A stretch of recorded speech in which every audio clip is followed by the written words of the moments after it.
नमस्कार। आयुष्मान आरोग्य मंदिर के सभी साथियों का बहुत बहुत स्वागत है।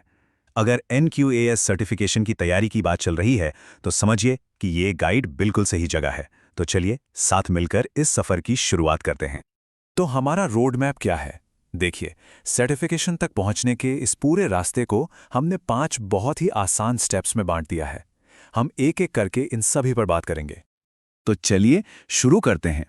सबसे पहले ये समझना बहुत ज़रूरी है कि आखिर ये NQAS है क्या और हमारे सेंटर्स और हमारे समुदाय के लिए इसकी इतनी अहमियत क्यों है।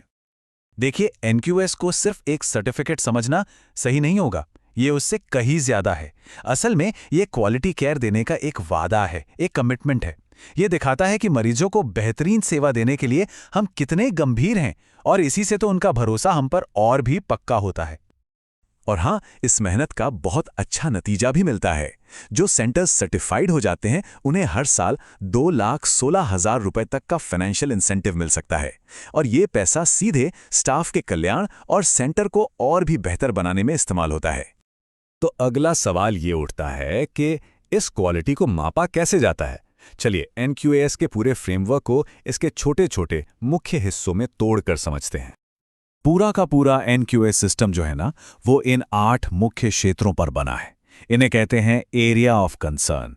अगर आसान भाषा में समझें तो ये वो 8 पैमाने हैं जिन पर सेंटर के हर एक काम को परखा जाता है। मतलब मरीजों के अधिकारों से लेकर साफ सफाई तक सब कुछ इसमें आ जाता है। इसको ना एक पिरामिड की तरह समझ सकते हैं। देखिए, सबसे ऊपर है एरिया ऑफ कंसर्न, मतलब हमारा मुख्य एरिया। फिर उसके नीचे आते हैं स्टैंडर्ड्स, यानी उस एरिया में हमारे लक्ष्य क्या हैं। इन लक्ष्यों को पूरा करने के लिए होते हैं मेजरेबल एलिमेंट्स, और सबसे नीचे जमीनी स्तर पर आते हैं चेक पॉइंट्स। ये वो छोटी छोटी असल चीजें हैं जिन्हें आखिरी में जांचा जाता है।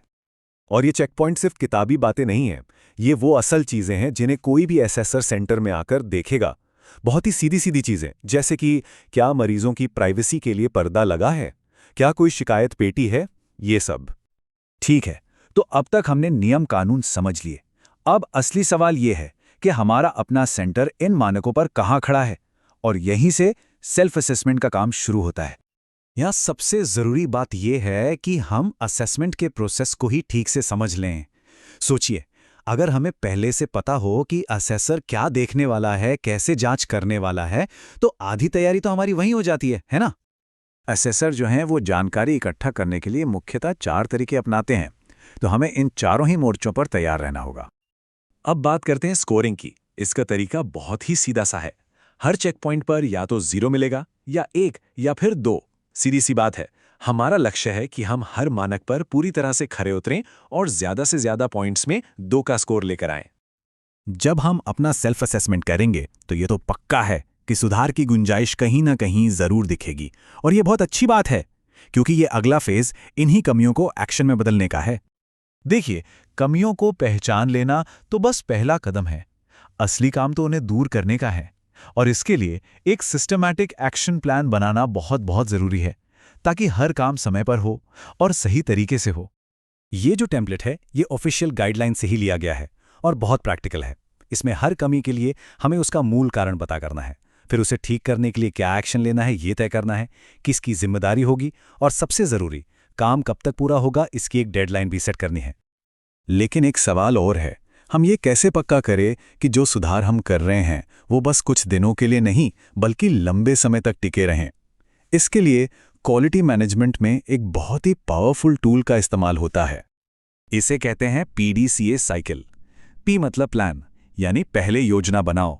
D मतलब डू, यानी उस योजना को छोटे स्केल पर लागू करके देखो।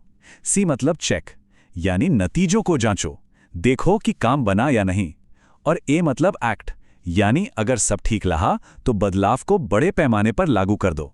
ये एक ऐसा पहिया है जो लगातार घूमता रहता है, सुधार के लिए।